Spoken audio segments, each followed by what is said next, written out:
అసలు education fair అనేది ఎందుకు అసలు? ఏ స్టూడెంట్ కూడా ల్యాక్ ఆఫ్ ఇన్ఫర్మేషన్ లేకుండా ప్రతి ఒక్క విద్యార్థికి పూర్తి అవగాహన వచ్చిన తర్వాతనే ఒక కాలేజ్ని కానీ కోర్సుని కానీ చూస్ చేసుకోవాలి. కాబట్టి ఈ ఎడ్యుకేషన్ ఫెయిర్ అండి. ఎవరు చూసినా ఇంజనీరింగ్ అంటున్నారు. ఇంజనీరింగ్ తప్పితే వేరే కోర్సులు ఏమి లేవా? దేశంలో 100కి పైగా కోర్సెస్ ఉన్నాయి. ఇంజనీరింగ్కి ఆల్టర్నేట్గా ఇంజనీరింగ్ కంటే అద్భుతమైన శాలరీస్ వచ్చే కోర్సెస్ ఏవైతే ఉన్నాయో ఆ కోర్సుల వివరాలు పూర్తిగా ఈ ఎడ్యుకేషన్ ఫెయిర్లో వాళ్ళు తెలుసుకోవచ్చు. ఎంసెట్ రిజల్ట్స్ వచ్చి చాలా రోజులు అయిపోతుంది, మరి కౌన్సిలింగ్ ఎప్పుడు? మన రాష్ట్రంలో కౌన్సిలింగ్ ఇప్పట్లో మొదలవదండి. అది జూన్ 3rd వీక్ తర్వాతనే ఉంటుంది. ఎందుకంటే జోసా కౌన్సిలింగ్ అంటే జేఈ మెయిన్స్ అడ్వాన్స్డ్ ద్వారా జోసా కౌన్సిలింగ్ ఉంటుంది. అది జూన్ తర్వాతనే స్టార్ట్ అవుతుంది. అది ఒక 2-3 రౌండ్స్ అయిపోయిన తర్వాతనే ఎంసెట్ కౌన్సిలింగ్. కాబట్టి మోస్ట్ ప్రాబబ్లీ జూన్ 3rd వీక్లోనే ఈ కౌన్సిలింగ్ స్టార్ట్ అవుతుంది. హాయ్, హలో, నమస్తే, this is Suvarna. Welcome to Suman TV. So ఈరోజు ఒక స్పెషల్ వీడియోతో మీ ముందుకు వచ్చేసాం అనమాట. మీ పిల్లలు ఇంటర్ పూర్తయిపోయిందా? నెక్స్ట్ ఏం చేయాలని ఆలోచిస్తున్నారా? ఇటు స్టూడెంట్స్తో పాటు పేరెంట్స్ కూడా సందిగ్ధంలో ఉన్నారా? ఎక్కడ చదివిస్తే బాగుంటుంది, ఏ గ్రూప్ తీసుకుంటే బాగుంటుంది అనే ఆలోచనలో ఉన్నారా? చాలా ప్రమోషన్స్ వస్తున్నాయా, బట్ బెస్ట్ ఏంటని తెలియట్లేదా? సో ఈరోజు ఈ వీడియోలో స్పెషల్ ఇన్ఫర్మేషన్ తెలుసుకుందాం. ఇంటర్ తర్వాత ఏం చదివితే బాగుంటుంది, ఎక్కడ చదివితే బాగుంటుంది మనతో మాట్లాడడానికి apex educational services founder Dinesh Kumar గట్టు గారు నాతో పాటు ఉన్నారు. ఆయనతో మాట్లాడదాం, బోల్డ్ అని విశేషాలు తెలుసుకుందాం. ఎస్పెషల్లీ ఈరోజు ఈ వీడియోలో బేసిక్గా ఎడ్యుకేషన్ ఫెయిర్ అంటే చాలామంది ఇంట్రెస్ట్ చూపిస్తూ ఉంటారు. ఫస్ట్ ఆఫ్ ఆల్ అసలు ఎడ్యుకేషన్ ఫెయిర్ యొక్క ఉపయోగాలు ఏంటి ఆయన మాటలో తెలుసుకుందాం. Hi sir. హలో అండి. Welcome to Suman TV. Thank you. So first of all good to see you sir. బేసిక్గా ఏంటంటే ఎడ్యుకేషన్కి సంబంధించి ఎలాంటి ఇన్ఫర్మేషన్ అయినా కూడా చాలా క్యూరియస్గా ఎదురు చూస్తుంటారు. దట్టు మీరేంటంటే మెయిన్గా పేరెంట్స్కి యూస్ఫుల్ అయ్యే ఇన్ఫర్మేషన్ ఇస్తున్నారు. అండ్ ఈ రోజు వీడియోలో మెయిన్గా మనం ఇంటర్ తర్వాత నెక్స్ట్ ఏం చేయాలి అని చాలా మంది క్వశ్చన్స్ ఉంటాయి. సో దానికైతే ఫుల్ క్లారిటీ అయితే తీసుకుందాం. ఫస్ట్ ఆఫ్ ఆల్ చాలా కోర్సులు ఉన్నాయి, చాలా కాలేజెస్ ఉన్నాయి, చాలా యూనివర్సిటీస్ ఉన్నాయి. బట్ ఇంటర్ తర్వాత ఎక్కడ చదివితే బాగుంటుంది అనే ఆలోచన అందరిలో మెదులుతూ ఉంటుంది. సో మీరేం చెప్తారు అసలు ఫస్ట్ చాయిస్ అంటే? అయితే ఇంటర్మీడియట్ వరకు వీళ్ళకి ఏంటంటే అండి ఎక్కువ ఆప్షన్స్ ఉండవు. ఒక స్టూడెంట్ని వాళ్ళ పేరెంట్ తీసుకెళ్లేసి 10th అయిపోయిన తర్వాత ఇంటర్మీడియట్ జాయిన్ చేసే క్రమంలో కొన్ని కార్పొరేట్ కాలేజీలు కళ్ళ ముందల కనపడుతుంటాయి. అండ్ ఇంటర్మీడియట్ స్టేజ్లో మనకి ఎంపీసీ, ఇంజనీర్ కావాలనుకుంటే ఎంపీసీ, డాక్టర్ కావాలనుకుంటే బైపీసీ, చార్టెడ్ అకౌంటెంట్ కావాలంటే ఎంఈసీ, ఏదైనా సివిల్ సర్వీసెస్ గ్రూప్స్కి వీటికి ప్రిపేర్ అవ్వాలి, గవర్నమెంట్ సెక్టర్ జాబ్స్కి వెళ్ళాలనుకుంటే హెచ్ఈసీ, సిఈసీ. అక్కడ లిమిటెడ్ ఆప్షన్స్, అంటే ఎక్కువ ఆప్షన్స్ లేవు కాబట్టి డైరెక్ట్గా తను డెసిషన్ తీసుకోగలుగుతాడు. ఎప్పుడైతే తను ఇంటర్మీడియట్ అయిపోతాడో, ఇంటర్మీడియట్ అయిపోయిన తర్వాత ఒక 4 రోడ్ సర్కిల్ మధ్యలో నిలబడతాడు. ఎటు చూసినా తనకు ఒక ఆప్షన్ ఉంటుంది. మెజారిటీ ఆఫ్ స్టూడెంట్స్ ఏం చేస్తున్నారంటే ఇంటర్మీడియట్ కంటే ముందే ఈ టెక్నో స్కూల్స్ కావచ్చు, వాట్ ఎవర్ ఎక్కడైనా కావచ్చు, 8th క్లాస్ 9th క్లాస్లోనే ఫౌండేషన్ కోర్స్ కింద ఐఐటి అనే వర్డ్ స్టార్ట్ అవుతుంది. అంటే ఆ స్టూడెంట్కి ఇంకా వేరే ఆప్షన్ లేకుండా, ఓకే నేను ఫ్యూచర్లో ఇంజనీర్, అదే 8th 9th క్లాస్లో వాళ్ళ డాటర్ని కానీ వాళ్ళ బాబుని కానీ నీట్ ఫౌండేషన్ కోర్స్ అంటారు. ఓకే నేను డాక్టర్ని. అప్పటి నుంచే వాళ్ళకి ఆ 2 తప్ప వేరేవి నేర్పియట్లేరు. అంటే 8th class 9th class standards నుంచే వాళ్ళకి ఐఐటి ఫౌండేషన్ లేకపోతే నీట్ ఫౌండేషన్ స్టార్ట్ చేస్తున్నారు. ఇంటర్మీడియట్ రాగానే మా అబ్బాయిని ఇంటర్ ప్లస్ ఎంసెట్ లేకపోతే ఇంటర్ ప్లస్ జేఈ అంటున్నారు తప్ప ఎవరు కూడా ఇంటర్ ప్లస్ క్లాట్ అనరు, ఎవరు కూడా ఇంటర్ ప్లస్ యూఈటీ అనరు, ఎవరు కూడా ఇంటర్ ప్లస్ ఐపీ మ్యాట్ అనరు. ఎందుకు ఈ రెండే మెయిన్ అంటే ఇండియాలో ఎక్కువ మంది ఇంట్రెస్ట్ చూపించేది ఏంటంటే ఎక్కువ సాలరీస్ కి. అంటే జాయిన్ అయ్యే ముందు కూడా చాలా మంది పేరెంట్స్ వాళ్ళు ఏ కోర్స్ అయినా జాయిన్ చేయమని ఆ కోర్స్ గురించి పట్టించుకోరు, కాలేజ్ గురించి పట్టించుకోరు. ఓకే ఇది చేస్తే మంచి జాబ్ వస్తుంది, ఇది చేస్తే లైఫ్ సెట్ అయిపోతుంది అంతే ఆలోచిస్తారు తప్ప ఈ కోర్స్ నిజంగా మా అబ్బాయికి ఇంట్రెస్టా లేదా ఇదేం ఆలోచించరు. అయితే ఆ 4 రోడ్ సర్కిల్ మధ్యలో ఎప్పుడైతే స్టూడెంట్ నిలబడ్డాడో ఆ టైంలో తనకి ఒక క్వశ్చన్ మైండ్లో ఉంటుంది, ఎక్కడికి వెళ్ళాలి, ఏ కోర్స్ చేయాలి. ఆల్రెడీ చిన్నప్పటి నుంచి నేను ఇదే ఐఐటి అనుకుంటూ వచ్చాను. బట్ నేను ఐఐటి అంటే ఏంటండి, దాదాపు 14 లక్షల మంది మెయిన్స్ ఎగ్జామ్ రాస్తారు. అందులో క్వాలిఫై అయ్యేది ఎంతమంది అడ్వాన్స్డ్కి? 2,50,000 మంది. ఈ 2,50,000 మందిలో ఎంతమందికి సీట్ వస్తుంది? అఫీషియల్ రికార్డ్స్ ప్రకారము ఐఐటి, ఎన్ఐటి, ట్రిపుల్ జిఎఫ్టిఐఎస్ లో మనకున్నది 59,000 సీట్లు. అంటే దాదాపు 14 లక్షల మంది స్టూడెంట్స్ లో 59,000 మంది స్టూడెంట్స్ కి సీట్లు వస్తే రిమైనింగ్ స్టూడెంట్స్ వాళ్ళ డ్రీమ్ ఏంటి? ఇంటర్మీడియట్ జాయిన్ అయినప్పుడు ఐఐటి, కానీ ఇప్పుడు లేదు కదా. మరి 59,000 పోతే దాదాపు ఇంకా 13,50,000 మంది ఈ స్టూడెంట్స్ ఏం చేయాలి? ఏదో ఒక కాలేజీలో జాయిన్ కావాలి. ఆ ఏదో ఒక కాలేజీలో జాయిన్ అయ్యే క్రమంలో స్టూడెంట్ ఒక రైట్ డెసిషన్ తీసుకోవడానికి మన ఎడ్యుకేషన్ ఫేర్స్ ఉపయోగపడతాయి. ఆ ఎడ్యుకేషన్ ఫేర్ ఏంటంటే అతనికి ఎలాంటి క్వెరీస్ ఉన్నా, కెరీర్ పరంగా కానీ కోర్స్ పరంగా కానీ ఎలాంటి క్వెరీస్ ఉన్నా, ఇంటర్ తర్వాత ఏ కోర్స్ చేస్తే బాగుంటుంది, తనకి మనం ఏం చేస్తాము, సైకోమెట్రిక్ టెస్ట్ పెడతాము. ఆ సైకోమెట్రిక్ టెస్ట్ ద్వారా నిజంగా తనకి ఇంట్రెస్ట్ ఉందా లేదా తెలుసుకోగలుగుతాము. దాని ద్వారా తనకి సజెస్ట్ చేస్తాము. ఆ సజెస్ట్ చేసే ముందు ఈ కోర్స్ నువ్వు చదివితే ఎలాంటి సబ్జెక్ట్స్ చదవాల్సి ఉంటుంది, ఈ కోర్స్ మీరు చదివితే ఎలాంటి ఉపాధి అవకాశాలు వచ్చే అవకాశం ఉంది, ఈ కోర్స్ ఎలాంటి కాలేజ్లో చదివితే బాగుంటుంది ఫ్యూచర్, ఒక కాలేజ్ని సెలెక్ట్ చేసుకునే క్రమంలో ఇలాంటి బ్రాంచెస్కి ఏవి స్పెసిఫిక్గా బెటర్ కాలేజెస్, ఇవన్నీ కూడా మనం ఆ ఎడ్యుకేషన్ ఫేర్లో ఎక్స్ప్లెయిన్ చేస్తాం. కాబట్టి ఈ ఇంటర్మీడియట్ అయిపోయిన తర్వాత స్టూడెంట్స్ కంటే ఎక్కువ కన్ఫ్యూజ్ అయ్యేది పేరెంట్స్. ఎందుకంటే తన కిడ్ తన లైఫ్ బాగుండాలని ఏ పేరెంట్ అయినా కోరుకుంటాడు. అలాంటి సందర్భంలో ఎవరు కూడా రాంగ్ డెసిషన్ తీసుకోవద్దనే ఈ ఫెయిర్ యొక్క మెయిన్ ఉద్దేశం. అండ్ దినేష్ గారు, ఫస్ట్ ఆఫ్ ఆల్ కంగ్రాచులేట్ చేయాలి మిమ్మల్ని. బేసిక్గా ఏంటంటే ఎడ్యుకేషన్కి సంబంధించి ఇన్ఫర్మేషన్ ప్రతి ఒక్కరికి ఉపయోగపడుతుంది రైట్ నవ్ డేస్. ఎందుకంటే ఎడ్యుకేషన్ అనేది ఇట్స్ లైక్ కమర్షియల్ అయిపోయింది చాలా వేస్లో మనం చూస్తున్నాం. బట్ ఎంత కమర్షియల్ అయినా కూడా ఇది యూజ్ఫుల్ ఇన్ఫర్మేషన్ పేరెంట్స్ కావచ్చు, స్టూడెంట్స్ కావచ్చు. గత 13 సంవత్సరాలుగా సక్సెస్ఫుల్గా ఎపెక్స్ ఎడ్యుకేషనల్ సర్వీసెస్ అంటూ ఎంతోమంది విద్యార్థులకి ఒక మార్గదర్శకత్వం ఇస్తున్నారు. అండ్ వాళ్ళందరి భవిష్యత్తులో కూడా ఒక బాటకి మీరు ఒక నేను సైతం అన్నట్టుగా ఉన్నారు. ఫస్ట్ ఆఫ్ ఆల్ మీ యొక్క హ్యాపీనెస్ని షేర్ చేయాలంటే ఏం చెప్తారు? ఈ ఫీల్డ్కి వచ్చినప్పుడు స్టార్టింగ్లో రూరల్ బ్యాక్గ్రౌండ్ నుంచి వచ్చాము. మాకు తెలియదు ఏ కోర్స్ చూస్ చేసుకుంటే బాగుంటుందని. నిజం చెప్పాలంటే నా గురించి చెప్తాను. నాది intermediate BiPC, degree commerce, PG tourism management, MBA tourism management. సంబంధం లేదు. ఎస్, నేను ఏం చదువుతున్నాను నాకు తెలియదు. ఎంబీఏ దగ్గరికి వచ్చినప్పుడు మాత్రమే టూరిజం మేనేజ్మెంట్ నా ఇష్టంతో నేను పూర్తిగా తెలుసుకొని జాయిన్ అయ్యాను. పీజీకి వచ్చిన దగ్గర క్యాంపస్లో చదువుకున్నాను. దాని తర్వాత పిహెచ్డీ కూడా టూరిజంలోనే చేయాలని చెప్పేసి రీసెంట్గా నా పిహెచ్డీ కూడా కంప్లీట్ చేశాను. ఒకవేళ నేను ఇంటర్మీడియట్ బైపీసీ చేసిన తర్వాత నాకు ప్రాపర్ గైడెన్స్ ఉండుంటే నేను ఏదో విధంగా మెడికల్ సైడో, డెంటల్ సైడో, లేకపోతే హోమియోపతియో, ఆయుర్వేదో, ఇంకేదైనా కోర్సెస్ సైడ్ వెళ్ళేవాడిని. ఎందుకంటే నేను చదివిన కోర్స్, నేను జాయిన్ అయిన కోర్స్ యొక్క ఉద్దేశమే అది, దాని రిలేటెడ్ ఫీల్డ్లో వెళ్ళాలి. కాబట్టి అన్ఎక్స్పెక్టెడ్గా నేను ఏదో గైడెన్స్ వల్ల కామర్స్ సైడ్ వచ్చాను. అసలు చదివిన బాటనీ, ఫిజిక్స్, కెమిస్ట్రీ, జువాలజీకి, చదివిన అకౌంట్స్, ఎకనామిక్స్కి సంబంధం లేదు. ఆ తర్వాత టూరిజంకి రావడం నా ఇంట్రెస్ట్. అంటే ఏ స్టూడెంట్ అయినా సరే ఒక కోర్సును చూస్ చేసుకునే ముందు తన ఆసక్తిని తెలుసుకొని తనకి పూర్తిగా అవేర్నెస్ క్రియేట్ చేయాలి. ఆ టైంలో నాకు అనిపించింది, సరే నేనంటే ఎలాగో అయిపోయింది, నెక్స్ట్ నేను ఈ ఫీల్డ్కి వచ్చిన యాజ్ ఏ కెరీర్ కౌన్సిలర్గా, సర్టిఫైడ్ కెరీర్ కౌన్సిలర్గా. ఆ సమయంలో కొంతమంది స్టూడెంట్స్ నా దగ్గరికి వస్తుండేది. 980, 990 మార్క్స్ వచ్చిన స్టూడెంట్స్ కూడా, మంచి ర్యాంక్ వచ్చిన స్టూడెంట్స్ కూడా, వాళ్ళకి ప్రాపర్ గైడెన్స్ లేక ఇంజనీరింగ్లో సీట్ వచ్చే అవకాశం ఉన్నా కూడా వాళ్ళు నార్మల్ ట్రెడిషనల్ డిగ్రీ కోర్సెస్కి వెళ్ళేవాళ్ళు. అయితే వాళ్ళకి ఎలాంటి అవేర్నెస్ లేదు. ఓకే, ఇంజనీరింగ్కి వెళ్తే ఎక్కువ డబ్బులు కట్టాలేమో. అయితే వాళ్ళకి తెలియని విషయం ఏంటంటే వాళ్ళ ర్యాంక్కి ఫ్రీ సీటే వస్తుంది. చిన్న చిన్న బేసిక్ ఇన్ఫర్మేషన్స్ వాళ్ళకి తెలియక రూరల్ బ్యాక్గ్రౌండ్లో ఉండే విద్యార్థులు, అఫ్కోర్స్ ఇప్పుడు గూగుల్ వచ్చింది కాబట్టి మ్యాక్సిమం ఇన్ఫర్మేషన్ వస్తుంది. అలా అని చెప్పేసి 100% అక్యురేట్ ఇన్ఫర్మేషన్ దాని దగ్గర నుంచి రాదు. మనం పెట్టే ఈ ఈవెంట్ ద్వారా ఎవరైతే కాలేజ్ కానీ, యూనివర్సిటీస్ కానీ, గవర్నమెంట్ అఫీషియల్ పర్సన్స్ కానీ అండ్ మోటివేషనల్ స్పీకర్స్ కానీ అక్కడికి వస్తారు కాబట్టి ఫస్ట్ హ్యాండ్ ఇన్ఫర్మేషన్ మనం వాళ్ళ దగ్గర నుంచి తీసుకోవచ్చు. దాని ద్వారా ఏమైపోతుంది, ఇన్ఫర్మేషన్లో జెన్యూనిటీ ఉంటుంది. దాని ద్వారా తను తీసుకునే డెసిషన్ రైట్ ఉంటుంది. సో ఆ రోజు నేను స్టార్ట్ చేసిన ఏదైతే ఉందో అది ఫుల్ఫిల్ అయ్యాను.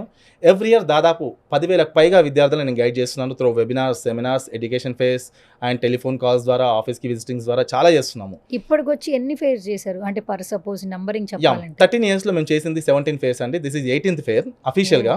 బట్ 14th ఎందుకు పెడుతున్నాము అంటే 14 ఫేర్స్ నేను తెలంగాణ పేరు మీద స్టార్ట్ చేశాను. అంతకుముందు తెలంగాణ రాకముందు కూడా స్టార్ట్ చేశాను కాబట్టి 14th తెలంగాణ ఎడ్యుకేషన్ ఫేర్ అని చెప్పేసి స్టార్ట్ చేశాను. సో అయితే ఎడ్యుకేషన్ ఫెయిర్ అనేది చాలా వరకు మంచి ఇన్ఫర్మేషన్ తీసుకునే ప్లాట్ఫామ్. ఇప్పుడు ఆల్మోస్ట్ ఇది మనం స్టార్ట్ చేస్తున్నాం. డేట్ కూడా మీరు మెన్షన్ చేస్తారా ఒకసారి? ఎప్పుడు స్టార్ట్ చేస్తున్నారు ఈ education fair? May 31st, June 1st Visvesvaraya Bhavan, Khairatabad metro station పక్కనే ఉంటుంది.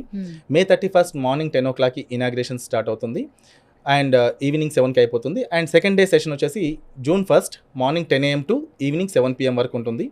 ఈ 2 days సెషన్స్లో కంప్లీట్గా ఇన్ఫర్మేటివ్ సెషన్స్. అంటే ఒక స్టూడెంట్ బ్లాంక్ మైండెడ్తో అక్కడికి వచ్చినప్పుడు, తనకి ఏం చేయాలో తెలియనప్పుడు, కన్ఫ్యూజ్డ్గా ఉన్నప్పుడు, ఆ ఈవెంట్ మొత్తం చూసి వెళ్ళేటప్పుడు అతనికి క్లియర్ మైండ్తో వెళ్ళాలి, క్లారిటీగా వెళ్ళాలి. అది మా ఫెయిర్ యొక్క ముఖ్య ఉద్దేశం. అక్కడ మన ఇండియాలో ఉన్న టాప్ యూనివర్సిటీస్, మన స్టేట్లో ఉన్న టాప్ కాలేజెస్, అక్కడ ఇంజనీరింగ్ కానీ, ఫార్మసీ కానీ, మెడికల్ కానీ, మేనేజ్మెంట్ కానీ, గేమింగ్ యానిమేషన్ ఇన్స్టిట్యూట్స్ కానీ, హోటల్ మేనేజ్మెంట్ ఇన్స్టిట్యూట్స్ కానీ, ఓవర్సీస్ అబ్రాడ్ ఎడ్యుకేషన్ కన్సల్టెంట్స్ కానీ and top universities in north India కానీ, వీళ్ళందరూ కూడా అక్కడ ఉన్నారు. సో వాళ్ళతో డైరెక్ట్గా మాట్లాడుకొని వాళ్ళు అక్కడ స్పాట్ అడ్మిషన్స్ తీసుకోవచ్చు. అండ్ కొంతమంది మెరిట్ స్టూడెంట్స్ ఎవరైతే ఉన్నారో వాళ్ళకి మన ఈవెంట్లో ముఖ్యంగా వాళ్ళు ఏం చేస్తున్నారంటే స్కాలర్షిప్స్ కూడా ప్రొవైడ్ చేస్తున్నారు. ఈ scholarship based on their intermediate marks and EAMCET rank. For example ఒక యూనివర్సిటీ ఉంది, ఆ university original fee structure 3 lakhs change ఉంది. మన ఈవెంట్కి ఎవరైతే 980 అబోవ్ మార్క్స్ వస్తారో వాళ్ళకి ఫ్రీ అడ్మిషన్, కంప్లీట్గా ఫ్రీ 4 ఇయర్స్కి. అయితే ఇలాంటి యూటిలైజ్ చేసుకోవడం వాళ్ళకి అవసరం. అండ్ ఈ ఇన్ఫర్మేటివ్ సెమినార్స్ ఎలా ఉంటాయంటే ఎస్పెషల్లీ కౌన్సిలింగ్ గురించి చెప్పాలి. ఈ వెబ్ కౌన్సిలింగ్ అనేది కంప్లీట్గా సిస్టమ్ మీద డిపెండ్ అయిన కౌన్సిలింగ్. అయితే చాలామంది అంటే వాళ్ళ ఫ్యామిలీలో ఎవరో ఒకరు ఇంజనీరింగ్ చదువుకుని ఉంటేనేమో వాళ్ళ కౌన్సిలింగ్ గురించి కొంచెం అవేర్నెస్ ఉంటుంది. ఫస్ట్ టైం ఆ ఫ్యామిలీ నుంచి ఎవరో ఒకరు ఇంజనీరింగ్ చేయాలి అనుకుంటున్నారు. అలాంటి స్టూడెంట్కి ఈ వెబ్ కౌన్సిలింగ్ ప్రాసెస్ ఏమీ తెలియదు, అది కొంచెం కాంప్లికేటెడ్ లాగానే ఉంటుంది. ఇలాంటి సెషన్స్కి వచ్చినప్పుడు ఈ వెబ్ కౌన్సిలింగ్ స్టార్టింగ్ స్టెప్ ఏదైతే ఆన్లైన్లో ప్రాసెసింగ్ ఫీ పే చేసి స్లాట్ బుక్ చేసుకొని సర్టిఫికేట్ వెరిఫికేషన్ చేయించుకొని లాగిన్ ఐడి చేసుకొని వెబ్ ఆప్షన్స్ పెట్టుకొని సీట్ అలాట్మెంట్ అయ్యేంత వరకు ప్రాసెస్ ఎలా ఉంటుంది అనేది డీటెయిల్డ్గా అక్కడ మనం వర్క్షాప్ కండక్ట్ చేస్తాం. ఆ వర్క్షాప్ కండక్ట్ చేసినప్పుడు ఏమైపోతుందంటే నెక్స్ట్ వాళ్ళు రియల్గా వాళ్ళు వెరిఫికేషన్కి వెళ్ళినప్పుడు ఎలాంటి తప్పిదం చేయకుండా ఉంటారు. అయితే Dilip ji, first of all ఏంటంటే ఈ ఎడ్యుకేషన్ ఫెస్ట్ ముఖ్యంగా మీరు ఇలా స్టార్ట్ చేయడానికి, ఇన్ని సంవత్సరాల నుంచి కంటిన్యూ చేయడానికి ప్రధానంగా ముఖ్యమైన ఉద్దేశం ఏంటి అసలు? ఏ ఒక్క తెలివైన విద్యార్థి, మంచి మెరిట్ ఉన్న స్టూడెంట్, రూరల్ బ్యాక్గ్రౌండ్ నుంచి వచ్చే ఎలాంటి ఇన్ఫర్మేషన్ లేని స్టూడెంట్ ఏ ఒక్కరు కూడా సమాచార లోపంతో అంటే ల్యాక్ ఆఫ్ ఇన్ఫర్మేషన్తో ఎవరు కూడా లాస్ అవ్వద్దు. ప్రతి ఒక్క విద్యార్థికి ఫస్ట్ తనకున్న సోర్స్ ఆఫ్ అంటే అవకాశాలు ఏమున్నాయి ఫస్ట్ తెలియజేయాలి. అవకాశాలతో పాటు ఏమేమి కోర్సెస్ ఉన్నాయో తెలియజేయాలి. ఇంజనీరింగ్లో టైప్ ఆఫ్ ఇన్స్టిట్యూట్స్ ఏందో చూపించాలి. ఫర్ ఎగ్జాంపుల్ చాలామంది ఇంజనీరింగ్ అనుకుంటే వాళ్ళకి మొబైల్కి వచ్చిన మెసేజ్ లేకపోతే తెలిసిన ఇన్ఫర్మేషన్ ద్వారా అదే కాలేజ్ అనుకుంటారు. మన రాష్ట్రంలో దాదాపు 175 ఇంజనీరింగ్ కాలేజీలు ఉన్నాయి, ప్లస్ 15కు పైగా యూనివర్సిటీస్ ఉన్నాయి, ప్లస్ గవర్నమెంట్కి సంబంధించినవి 18కి పైన కాలేజెస్ ఉన్నాయి. ఈ ఇన్ఫర్మేషన్ వాళ్ళకి పూర్తిగా తెలియజేసినాము. ఏ ర్యాంక్కి ఏ కాలేజీలో వస్తుంది, ఏ కాలేజ్ ఎక్కడ ఉంది, ఏ కాలేజ్కి ఎన్ఆర్ఎఫ్ ర్యాంక్ ఉంది, ఏ కాలేజ్కి న్యాక్ ఏ+ అక్రిడేషన్స్ ఉన్నాయి, ఏ కాలేజ్కి ఎన్బిఏ అక్రిడేషన్ ఉంది, ఏ కాలేజ్కి క్యూఎస్ రేటింగ్ ఉంది. ఇవన్నీ తెలియజేసినప్పుడు ఒక స్టూడెంట్ బెటర్ డెసిషన్ తీసుకోవడానికి అవకాశం ఉంటుంది. అప్పటిదాకా ఒక స్టూడెంట్ ఇంజనీరింగ్ అని వాళ్ళ పేరెంట్ ఫోర్స్తో వచ్చాడు. మన ఈవెంట్కి వచ్చిన తర్వాత అక్కడ డిఫరెంట్ కోర్సెస్ అన్నీ తెలుసుకున్నాడు. ఆ అబ్బాయికి గేమింగ్ యానిమేషన్ మీద ఇంట్రెస్ట్ ఉంది, అక్కడ ఒక ఇన్స్టిట్యూట్ ఉంది, వాళ్ళతో మాట్లాడాలి, వాళ్ళు ఏమేమి చెప్తారో చూడాలి, ఆ కోర్స్ చూస్ చేసుకుంటే ఏమేమి సిలబస్ ఉంటుందో తెలుసుకోవాలి. ఆ ఇన్స్టిట్యూట్లో జాయిన్ కామని మేము చెప్పము, బట్ అక్కడ ఏంటంటే తను ఒకేసారి ఆ 100 కాలేజీలు తిరగాలంటే తనకి అట్లీస్ట్ 2 months టైం పడుతుంది. అప్పటికే అడ్మిషన్ ప్రాసెస్ స్టార్ట్ అవుతుంది, వర్షాకాలం కూడా స్టార్ట్ అయింది. సో ఈ సమయంలో ఆ ప్లేస్లో ఒకేసారి అన్ని యూనివర్సిటీస్ని కాంటాక్ట్ అయ్యి అందరి దగ్గర ఇన్ఫర్మేషన్ తీసుకుంటున్నప్పుడు ఏ కాలేజ్ యొక్క స్ట్రెంగ్త్ ఏంటి, ఏ కాలేజ్కి ఏం అక్రిడేషన్స్ ఉన్నాయి, ఏ కాలేజ్కి ఏం ర్యాంకింగ్స్ ఉన్నాయి, అక్కడ ప్రీవియస్ స్టూడెంట్స్ అల్యూమినీ ఎలా ఉంది, ప్లేస్మెంట్స్ ఎలా ఉన్నాయి, వీళ్ళకి కావాల్సిన కొన్ని ఫెసిలిటీస్ ఉంటాయి. హాస్టల్ కానీ, ట్రాన్స్పోర్ట్ కానీ, స్పోర్ట్స్ కానీ, ఎన్సీసీ కానీ ఇలాంటి ఫెసిలిటీస్ కావాలి కొంతమంది స్టూడెంట్స్కి. అలాంటివి అక్కడ ఉన్నాయా లేవా, ఇవన్నీ ప్రత్యక్షంగా కాలేజ్ మేనేజ్మెంట్నే అడిగి తెలుసుకున్నప్పుడు వాళ్ళకు క్లారిటీ వస్తుంది. దాని తర్వాత వాళ్ళు ఎలాంటి కాలేజ్ కావాలనుకుంటున్నారో అలాంటి కాలేజ్కి ఫిజికల్గా వెళ్ళి విజిట్ చేసి అప్పుడు కన్ఫర్మ్ చేసుకోవచ్చు. ఓకే, అయితే అంటే ఎడ్యుకేషనల్ ఫెయిర్కి సంబంధించి మోర్ ఇన్ఫర్మేషన్ అయితే ఇచ్చారు. ఇప్పుడు ఈవెంట్కి చాలామంది రావాలని అనుకుంటూ ఉంటారు. ఫస్ట్ ఆఫ్ ఆల్ అసలు ఎక్కడికైనా మన ప్రెజెన్స్ కావాలి అనుకుంటే మెయిన్గా మన అర్హతలు తెలుసుకుంటాం.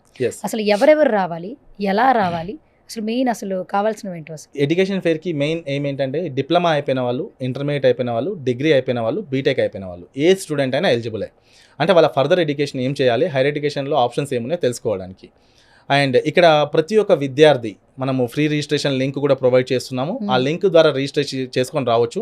ఎందుకంటే లాస్ట్ ఇయర్ మన event hall capacity session wise 500 ఉంటే ఆ 500 ఫిల్ అయిపోయి చాలామంది బయట వెయిట్ చేశారు. అలాంటి పరిస్థితి జరగకుండా ఉండడానికి ఇప్పటికే మనం ఒక 2500 రిజిస్ట్రేషన్స్ కంప్లీట్ చేసాము ఫస్ట్ డేకి. ఈ ఈవెంట్కి రావాలనుకుంటే ఆ రిజిస్ట్రేషన్ లింక్ ద్వారా రిజిస్టర్ చేసుకొని రావచ్చు.